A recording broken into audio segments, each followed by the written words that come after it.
In diesem Video zeige ich euch, wie ihr über unseren No-Code-Editor euch Berichte erstellen könnt, auch wenn ihr keine SQL-Kenntnisse habt. Ihr könnt oben rechts einfach auf Bericht erstellen gehen und habt hier die Wahl zwischen einem No-Code-Editor und den SQL-Editor. Den SQL-Editor schauen wir uns in einem weiteren Video an. Hier geht es jetzt einfach primär darum, dass ihr ohne technisch SQL können zu müssen Berichte erstellen könnt. Das heißt, ich lege mir jetzt einen No-Code Test Lennart an und füge ihn einer Sammlung hinzu. Jetzt sehe ich schon, auf der rechten Seite sieht man unser Datenbankmodell. Das heißt, wir haben 194 Tabellen derzeit zur Verfügung, die ihr benutzen könnt, um Daten aus Xentral rauszuholen. Wenn ihr auf diese Datenbanktabellen beispielsweise klickt, werdet ihr auch sehen, was da drin ist, also welche Spalten bzw. welche Felder ihr seht. Das heißt, hier Sales Order Items, sehen wir auch hier in der Legacy-Quelle, das ist unsere Auftragposition. Das heißt, in der alten Datenbanklogik heißt die Tabelle Auftragposition. Und jetzt wurde sie umbenannt in Sales Order Items, weil das alles ein bisschen internationaler angepasst wurde und angeglichen wurde, dass die Feldnamen überall identisch sind und ähnliches. Das heißt, ich sehe jetzt hier wirklich, könnte ich mir jetzt exportieren, alle Positionen aus allen Aufträgen, die ich habe, und kann das dann noch entsprechend mit anderen Tabellen beispielsweise verknüpfen. Das Schöne an diesem Datenbankmodell ist, dass man nach den Alt- und nach den neuen Namen suchen kann. Das heißt, wir haben ja das, falls ihr früher damit gearbeitet habt, gibt es das Modul Datenbankansicht. Hier kann man quasi in die Datenbank reinschauen und gucken, okay, wir schauen mal die Eigenschaften beispielsweise. Welche Eigenschaften habe ich denn überhaupt in meinem System gepflegt? So, und so kann man darüber nachvollziehen, hey, welche Informationen möchte ich überhaupt haben? Muss man mittlerweile gar nicht mehr, weil man es auch einfach hier machen kann. Das heißt, ich kann hier im Datenmodell einfach nach Eigenschaft suchen und jetzt bekomme ich sofort alle Ergebnisse, wo Eigenschaft drinsteht. Sei es ein direkter Name aus irgendeiner dieser 194 Tabellen oder ist innerhalb der Datenbanktabellen enthalten. Das heißt, hier sehen wir auch schon meine Tabelle Artikel-Eigenschaften, die wir uns gerade angeguckt haben. Und jetzt könnte ich mir quasi die Artikel-Eigenschaften wiedergeben. Was wichtig ist, wenn wir einen Bericht anlegen wollen. Wir müssen einfach einmal eine Starttabelle, wo wir wirklich die Informationen herhaben wollen, nutzen. Das heißt, man muss die Tabellen dann später miteinander verheiraten, wie bei einem S-Verweis beispielsweise, wenn man mehrere Tabellen haben möchte. Das heißt, wir nehmen jetzt einfach einmal an, wir möchten eine generelle Übersicht über alle Aufträge haben. Das heißt, die Tabelle heißt Sales Orders beispielsweise und wir sehen hier, es gibt 129 Felder in dieser Sales Order Tabelle. Dafür steht diese 129 hier. Und das können wir uns hier im Datenbankmodell auch einmal anschauen, indem wir hier einfach Sales Orders eingeben. Und wir sehen, hier gibt es 129 Spalten und welche das alle sind. Wenn ihr euch nicht sicher seid, was in welcher Information steht, könnt ihr immer einfach beispielsweise hier raufklicken und ihr seht eine Beschreibung, was dieses Feld tut oder welche Art von Informationen beinhaltet es. Das heißt, hier wählt ihr quasi einmal eure Starttabelle aus, welche entsprechend alle Sales Orders jetzt wieder gibt. Das heißt, ohne Einschränkung, jeder Auftrag, der in Xentral angelegt wurde, würde ich jetzt wiederbekommen mit allen Informationen aus dieser Datenbanktabelle. Das möchten wir meistens nicht, weil 129 Felder pro Auftrag ist eine sehr große Menge, die wir eigentlich nicht brauchen. Da bietet es sich an, hier auszuwählen, was man möchte. Natürlich kann man einfach durchscrollen, gucken, was klingt interessant für einen und das dann entsprechend anklicken. Man kann aber natürlich hier auch einfach suchen. Ich möchte die Document Number beispielsweise, das ist die Belegnummer und den Target immer. Wir haben irgendwo einen Amount, genau, Total Amount. Den wollen wir auch. Das heißt, wir würden jetzt einfach, und das Datum nehmen wir auch noch einfach mal kurz mit dazu. Das heißt, wir bekommen jetzt einfach pro Auftrag das Datum, die Dokumentennummer und den Auftragsbetrag. Den Status würde ich auch noch einmal mit dazu packen, der ist auch meistens interessant, gerade wenn wir später darauf filtern wollen. Ne? Das gibt jetzt aber natürlich nur Informationen aus den Aufträgen wieder. Es kann natürlich sein, dass wir auch Informationen haben möchten, die in einer anderen Datenbanktabelle ist, was gar nicht schlimm ist. Das kriegt man technisch absolut hin. Hierfür müssten wir einfach sagen, Datensatz hinzufügen. Und hier geht es dann Richtung, was für eine Art von Join man machen möchte.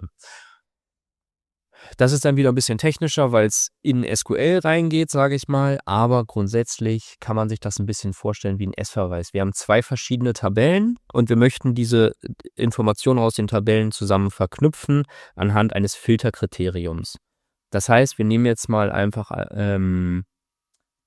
die Rechnungstabelle, Invoices heißt die.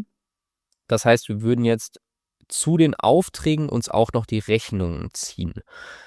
Wir müssen natürlich jetzt auswählen, anhand von welcher Information das Mapping gemacht wird, ne? Also, wir brauchen in jeder der beiden Tabellen, die wir ausgewählt haben, eine Information, die identisch ist, ne? Das heißt, hier können wir beispielsweise gucken, in Sales Orders gibt es hier eine Invoice-ID. Tut es, deswegen können wir die nehmen und die gibt es natürlich in der Invoice-Tabelle, wie ihr seht, auch. So, das heißt, so kann man einfach schauen, okay, ich mache ein Mapping, ich hole mir alle Aufträge und zusätzlich noch die Informationen aus der Rechnung, wenn das übereinstimmt. Also, wenn es eine Rechnung zu dem Auftrag gibt, kann ich auch Informationen aus der Rechnung ergänzen. Natürlich muss man erstmal diese Filterkriterien oder diese Mapping-Kriterien wie die Invoice-ID beispielsweise kennen. Da hilft aber auch dieses Datenbankmodell sehr weiter. Das heißt, wenn ich jetzt mal beispielsweise in die Invoices-Tabelle gucke, sehe ich hier, dass es verschiedenste IDs beispielsweise gibt. Also eine ID ist immer eine feste Nummer oder ein fester Eintrag in der Datenbank, die eindeutig ist. Das heißt, darüber kann man definitiv immer ein Mapping machen eigentlich.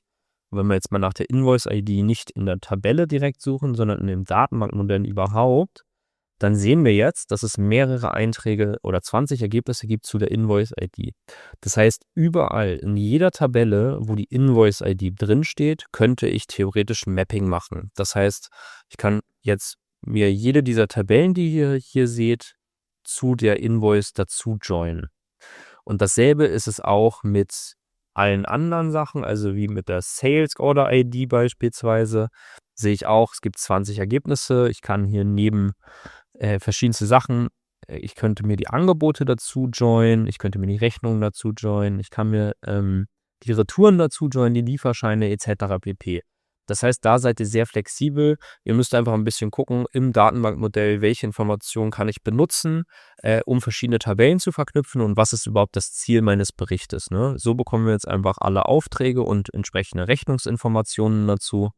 Das heißt, hier können wir auch einfach einmal auf die Document Number gehen und auf das Datum beispielsweise. So, dann können wir natürlich noch Filter ergänzen. Das heißt, wir müssen einfach aussehen, welche Informationen wollen wir überhaupt filtern, aus welcher der beiden Haupttabellen, die wir ausgewählt haben. Das heißt, wir wollen jetzt einfach mal gucken, ja, dass der Status, was nehmen wir denn hier, enthält nicht cancelled. Das würde bedeuten, wir beachten alle Aufträge, die nicht storniert sind beispielsweise. Aber das heißt auch, wir beachten die den Status Entwurf beispielsweise haben, ne? Das wäre created.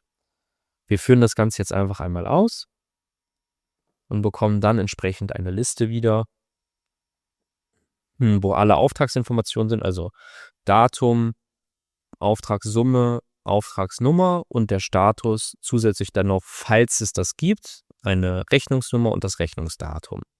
So. Falls es das nicht gibt, es gibt natürlich auch Aufträge, zu denen es noch keine Rechnung gibt, ne? Dann würde hier einfach wirklich auch, wie ihr seht, nil stehen. Nil ist einfach, heißt, auf der Datenbank gibt es keinen Eintrag. So, das heißt, ich habe jetzt eine Menge Aufträge hier drin, welche keine Verlinkung haben. Das ist halt ein Demosystem, da seht es mir nach. Bei euch würde dann hier entsprechend eine Verlinkung drin sein zu der entsprechenden Rechnung, wenn es denn eine gibt. Genau, so kann man einen No-Code-Bericht, sage ich mal, anlegen. Natürlich kann man auch noch weitere Anpassungen hier dran vornehmen. Wenn wir auf Bericht bearbeiten klicken beispielsweise, können wir jetzt noch weitere Sachen, also weitere Filter einbauen. Wir können es sortieren, das ist meistens auch ganz interessant, ne? Also wenn man jetzt verschiedene Tabellen benutzt, nach was wollt ihr es sortieren? Nach der Auftragsnummer, nach der Rechnungsnummer, nach dem Datum der Rechnung, da seid ihr sehr frei. Natürlich kann man auch Daten zusammenfassen ein bisschen. Das heißt, wenn man auf Positionsmenge also in der Berechnung auf Positionsebene geht, könnte man es trotzdem kumulieren auf, Auftragskopf sozusagen. Das heißt, wir haben einen Auftrag, wir haben 5 Positionen. Ich kann alle Informationen aus diesen 5 Positionen nehmen und dann einfach eine Zeile wiedergeben auf Auftragsebene und die Zahlen dann kumuliert wiedergeben. Genau. Wenn wir das Ganze speichern, sehen wir auch hier, wie in dem Video vorher, einmal die Vorschau und die Vollansicht. Das heißt, da kann man auch schauen, dass man erst testet und dann in die Vollansicht geht und dann kann man entsprechend exportieren. Ich hoffe, das hat euch schon mal einen kleinen Einblick gegeben. Ich kann euch nur den großen Tipp geben, schaut euch das Datenbankmodell an, scrollt hier ein bisschen durch, sucht damit. Das hilft immens, sich selber Berichte zusammenzuklicken. Und auch wenn ihr hier Probleme bekommen solltet, dann meldet euch gerne bei unserem Support, beziehungsweise könnt ihr das Ganze auch sehr gut mit unserem KI-Copiloten umsetzen. Da gucken wir im nächsten Video drauf.